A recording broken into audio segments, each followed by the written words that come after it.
نجم ثاقب ستارہ نہیں ہے، یہ سیارہ روشنی سورج سے حاصل کرتا ہے، اس لیے یہ سیارہ تارک ستارہ نہیں ہو سکتا۔ ثاقب ستارے کبھی بھی سورج سے روشنی حاصل نہیں کرتے، بلکہ خود روشن ہوتے ہیں، بلکہ خود چمکیلا ہوتا ہے۔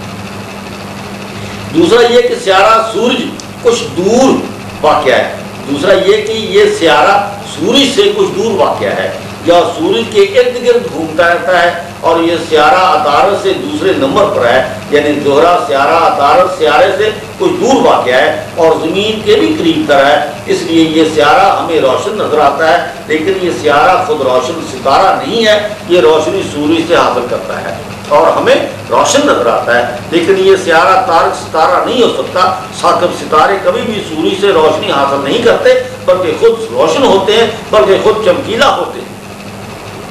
زہرہ سیارہ رات کو تھوڑی دیر کے لیے نظر آتا ہے، پھر غائب ہو جاتا ہے، پھر ساری رات غائب رہتا ہے، کیونکہ یہ سیارہ سورج کے ساتھ ساتھ چلتا ہے اور دن کو سورج کی تیز روشنی کی وجہ سے نظر نہیں آ سکتا۔ یہ سیارہ خود روشن ستارہ نہیں ہے، اس لیے زہرہ سیارہ النجم ثاقب ستارہ نہیں۔ یہ زہرہ ستارہ سورج سے روشنی حاصل کرتا ہے، اس لیے یہ زہرہ سیارہ تارک ستارہ نہیں ہو سکتا، کیونکہ ثاقب ستارہ کبھی بھی سورج سے روشنی حاصل نہیں کرتا، بلکہ خود روشن ستارہ ہوتا ہے، بلکہ خود چمکیلا ستارہ ہوتا ہے۔ اگر دیکھا جائے تو زہرہ سیارہ کبھی سورج سے پہلے طلوع ہوتا ہے، کبھی سورج کے ساتھ طلوع ہوتا ہے، کبھی سورج کے بعد میں طلوع ہوتا ہے، کبھی مغرب کی طرف ہوتا ہے، کبھی مشرق کی طرف ہوتا ہے، لیکن ساری رات غائب رہتا ہے، سارا دن غائب رہتا ہے۔ یہ سیارہ خود روشن ستارہ نہیں ہے، یہ سیارہ سورج سے روشنی حاصل کرتا ہے، اس لیے یہ زہرہ سیارہ تارک ستارہ نہیں ہو سکتا۔ ثاقب ستارہ کبھی بھی سورج سے روشنی حاصل نہیں کرتا، بلکہ خود روشن ہوتا ہے، ستارہ ہوتا ہے، بلکہ خود چمکیلا ستارہ ہوتا ہے۔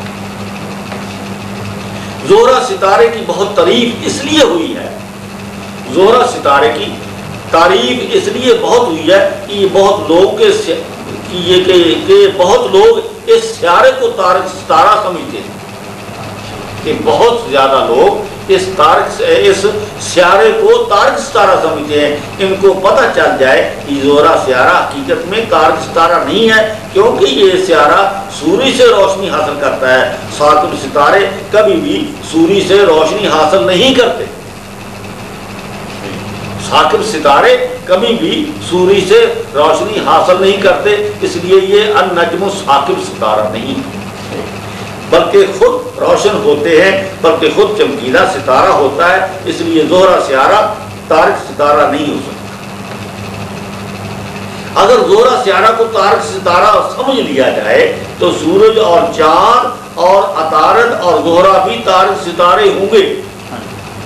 اگر ان میں سے ایک کو تارک ستارہ سمجھ لیا جائے تو سورج اور چاند اور عطارد اور زہرہ بھی تارک ستارے ہوں گے، کیونکہ یہ سب ستاروں سے زیادہ چمکیلے ہیں۔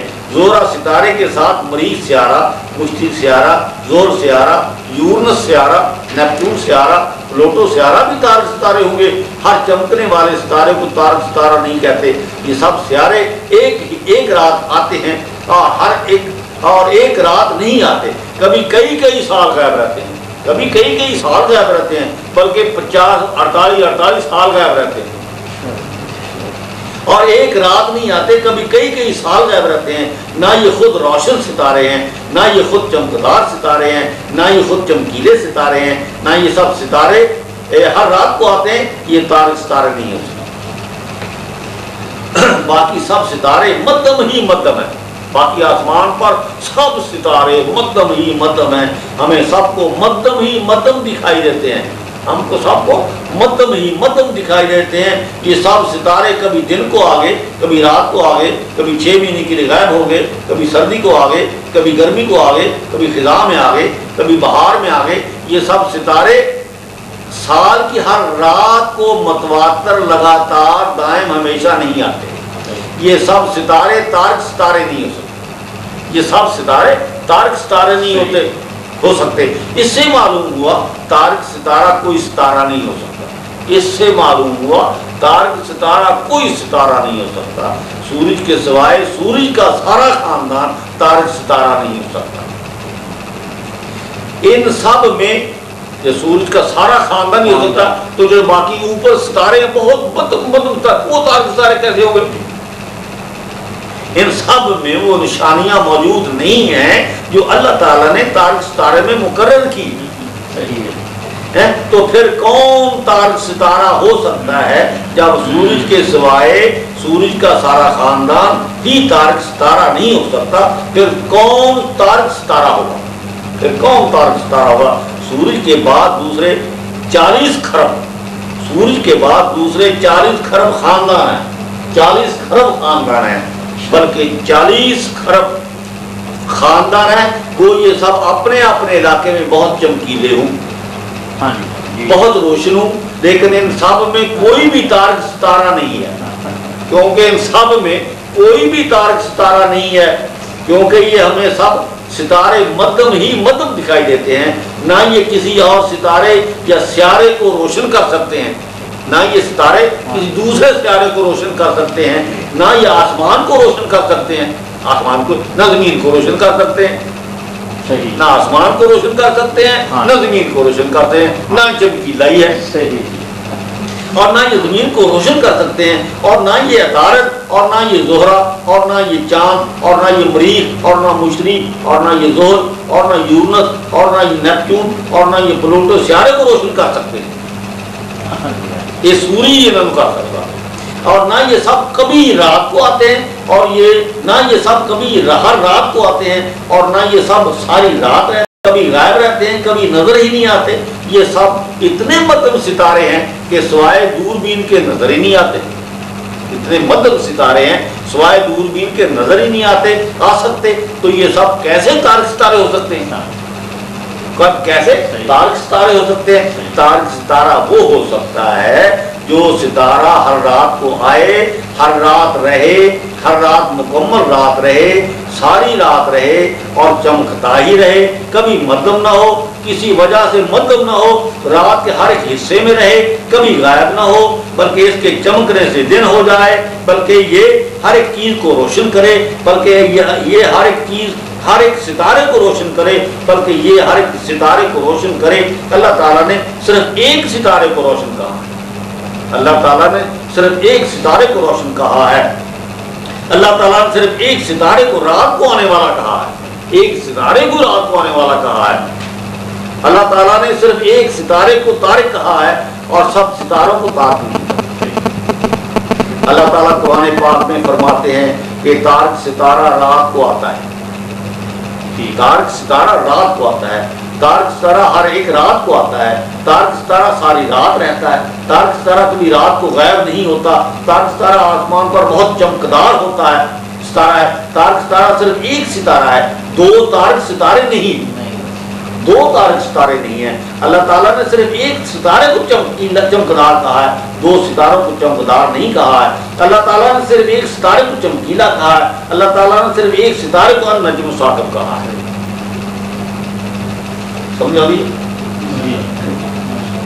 جسے سمجھنا ہے دوبارہ بیان پڑھ رہے ہیں۔ طارق ستارہ خود روشن ستارہ ہے، طارق ستارہ خود روشن ستارہ ہے، طارق ستارہ خود چمکدار ستارہ ہے، طارق ستارہ خود چمکیلا ستارہ ہے، طارق ستارہ دوسرے سب ستاروں سے کو روشن کرتا ہے، طارق ستارہ سب دوسرے ستاروں کو روشن کرتا ہے، طارق ستارہ دوسرے سب سیاروں کو روشن کرتا ہے، طارق ستارہ بلکہ ہر ایک چیز کو روشن کرتا ہے اور منور کرتا ہے۔ طارق ستارہ وہ ہو سکتا ہے جو ستارہ ہر ایک رات آئے، ہر ایک رات رہے، ہر ایک رات مکمل رات رہے، ہر وقت چمکتا رہے، کبھی مدھم نہ ہو، بلکہ اس کے چمکنے سے رات دن میں تبدیل ہو جائے، بلکہ اس کے چمکنے سے رات دن میں تبدیل ہو جائے، طارق ستارہ ہو سکتا ہے۔ آسمان پر صرف ایک سورج ستارہ ہے، آسمان پر صرف ایک سورج ستارہ ہے۔ اللہ تعالیٰ کے نزدیک سورج ایک ستارہ ہے، اللہ تعالیٰ کے نزدیک سورج ایک ستارہ ہے، ایک نقطہ ستارہ ہے۔ اللہ تعالیٰ کے نزدیک سورج ایک ستارہ ہے، ایک نقطہ ستارہ ہے، ایک چھوٹی سی چیز ہے۔ اس لیے اللہ تعالیٰ نے سورج کو، تارک کو ایک چھوٹا سا ستارہ کہہ دیا۔ نزدیک سورج ایک ستارہ ہے جس کو تارک ستارہ ماننا پڑے گا، کیونکہ کوئی نہ کوئی تو تارک ستارہ ہے ہی ہے، سوائے سورج کے کوئی تارک ستارہ نہیں ہے۔ سورج میں وہ سب نشانیاں پائی جاتی ہیں جو اللہ تعالیٰ نے تارک ستارے میں مقرر کی۔ اب تک یہ ثابت ہو چکا ہے کہ تارک ستارہ اور سورج ستارہ ایک ہی چیز ہے۔ اب تک یہ ثابت ہو چکا ہے کہ سورج اور تارک ستارہ ایک ہی ستارہ ہے۔ اب تک یہ ثابت ہو چکا ہے کہ تارک ستارہ اور سورج ستارہ ایک ہی چیز ہے۔ ایک ہی چیز کے دو نام ہیں، ایک چیز کے دو نام ہیں، لیکن اللہ تعالیٰ نے سورج کو کیوں تارک ستارہ کے نام سے